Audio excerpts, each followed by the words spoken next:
Bonjour à toutes et à tous, bienvenue sur le Cambraisien.tv. Nous sommes ici dans la cour du musée de Cambrai, devant un beau parterre créé par les services des espaces verts, en l'honneur d'une exposition qui va débuter Antoine Villard. Mais avant ça, on va parler d'actualité aussi, car c'est la nuit européenne des musées. Et pour ça, je vais aller tout de suite à la rencontre de Claire. Claire, bonjour. Bonjour. Alors, parlez-nous un peu de cette nuit européenne des musées. Alors, c'est une nuit très riche. On va avoir à la fois de la danse, des visites, des ateliers, des découvertes pour enfants. Alors, c'est à quelle date exactement et à partir de quelle heure? Alors, c'est le samedi 18 mai, à partir de 18h30 et jusqu'à minuit. Donc, vous dites qu'il y a des choses pour les enfants, c'est des ateliers. C'est comment ça va se passer alors un peu? Voilà, tout à fait. Alors, on va avoir déjà une découverte d'un travail qui a été réalisé par les élèves de 4e du collège Les Marches de l'Artois de Marquion, qui vont nous présenter un travail sonore et plastique, et un défi de médiation réalisé par les élèves de seconde du lycée Paul Duet de Cambrai. Alors, vous parlez de danse également. Donc là, ce sont des danseuses qui viennent, Oui, je suppose, d'une troupe de Cambrai. Alors, une troupe nordiste qui réunit 4 danseuses qui se sont formées sous le nom des Nouveaux Ballets et qui vont nous proposer le spectacle Plus belle, qui parlera du corps de la femme, de l'image de la femme en lien avec nos collections. Et toutes ces animations permettront évidemment de visiter le musée de long en large jusqu'à minuit alors. Tout à fait. Bien, merci Claire. Alors maintenant, on va aller retrouver Alice Cornier pour parler évidemment de l'actualité du musée jusqu'à la fin d'année. Merci Claire. Merci.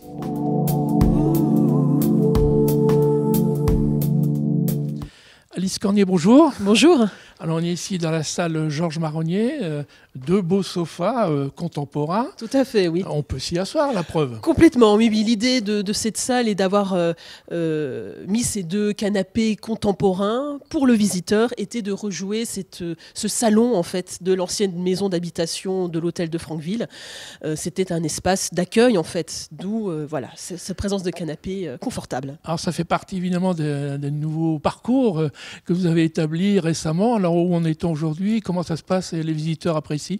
Alors les visiteurs apprécient. On a vraiment de très bons retours sur le réaménagement du parcours qu'on a inauguré en octobre dernier, de l'année dernière.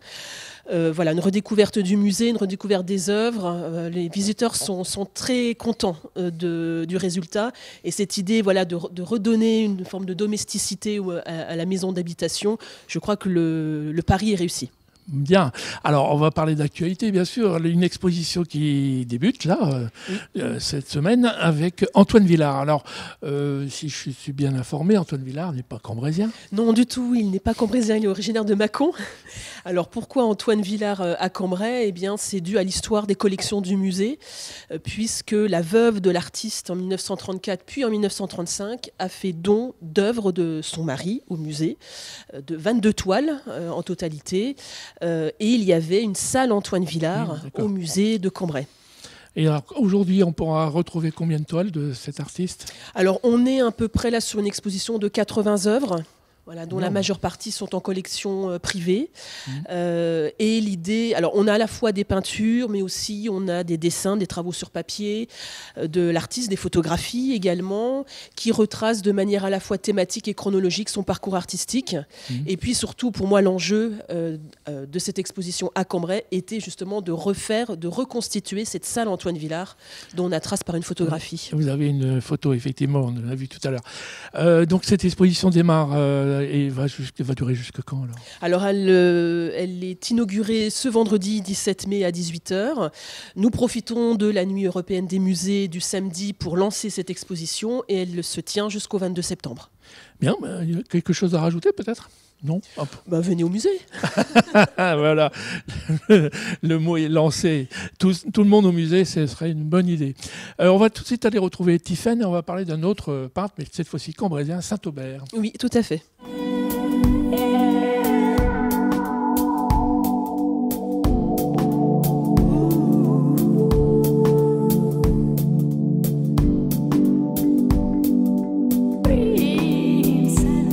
Tiffaine, bonjour. Bonjour Jean-François. Alors, dans le cadre de la rénovation récente et le nouveau parcours du musée, on en a parlé avec Alice Cornier, mais on a créé cette salle tout spécialement dédiée à un peintre cambrésien.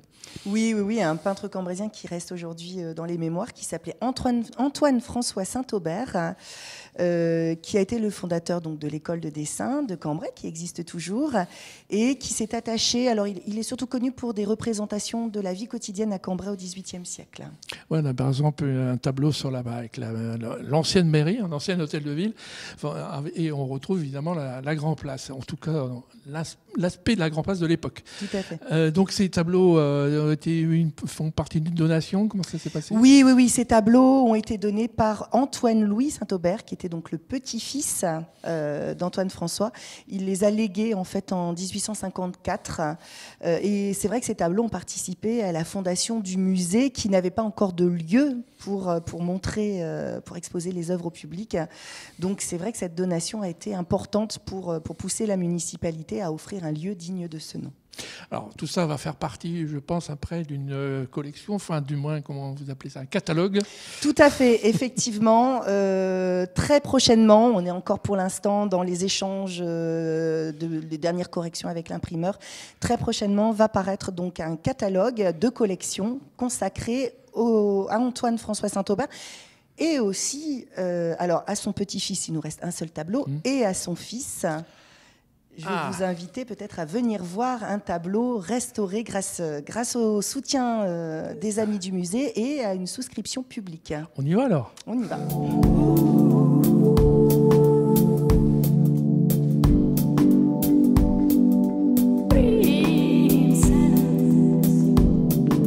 Alors Tiphaine, le père avait un fils. Oui. On est ici devant une superbe toile qui est la descente de croix, donc, du fils de Saint-Aubert. Voilà, donc Louis-Joseph Nicolas, qui a pris la succession de son père, notamment à la direction de l'école de dessin, qu'Antoine François avait créé en 1780.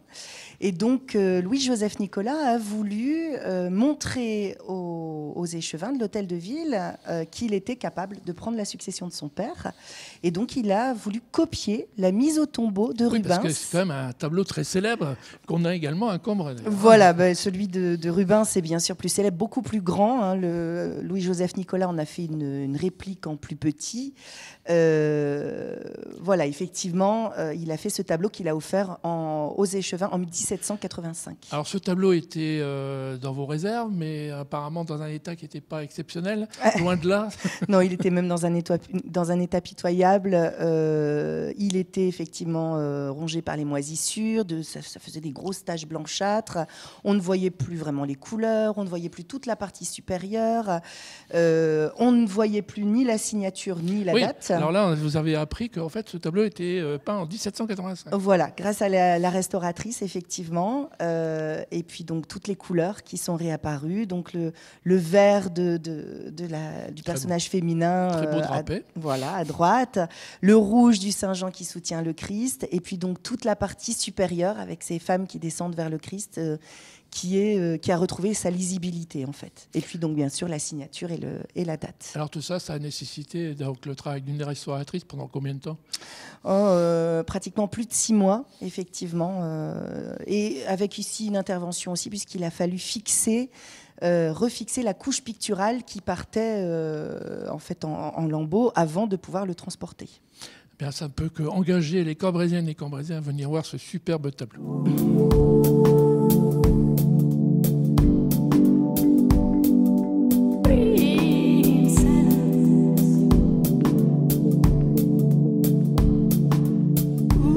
Alice, donc on va pour conclure par reparler de cette exposition Antoine Villard qui débute donc ce vendredi à 18h, oui, nous inaugurons l'exposition donc le vendredi 17 mai à 18h. Nous profitons de l'événement national, même européen, de la Nuit des musées pour lancer l'exposition auprès de notre public. Et c'est une exposition qui dure jusqu'au 22 septembre.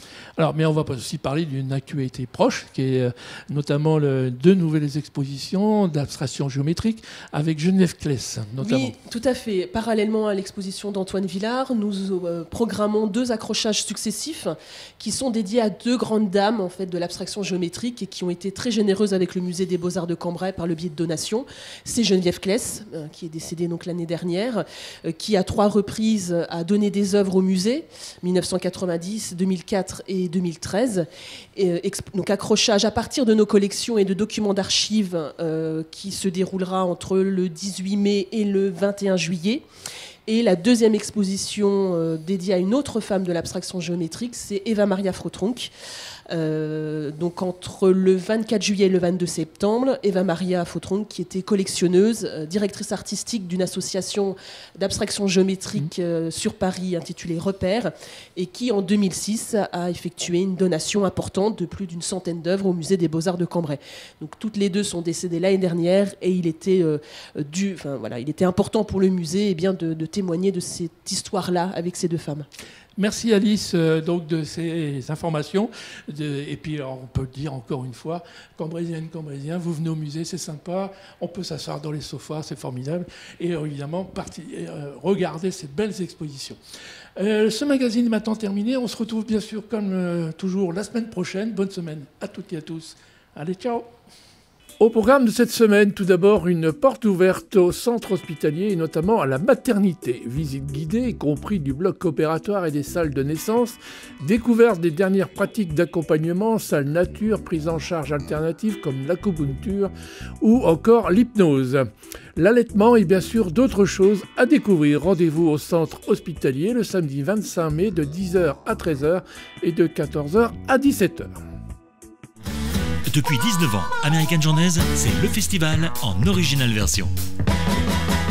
De Nashville à Memphis, d'Austin à la Nouvelle-Orléans ou de New York à Minneapolis, American Journeys, c'est 3 jours 100% live.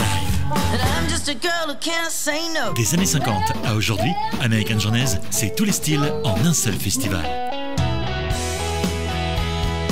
American Journeys, édition 2019, les 24, 25 et 26 mai au Palais des Grottes de Cambrai.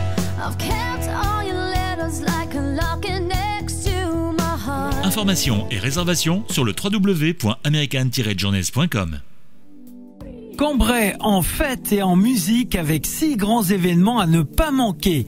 Du 12 au 14 avril, le festival de musique alternative, le Bêtise Fest au Palais des Grottes. Le printemps des musiques actuelles, les 4, 11, 18 et 25 mai, derrière le cinéma Palace. Le 24 mai, grand concert gratuit avec le Energy Music Tour sur la Grand Place.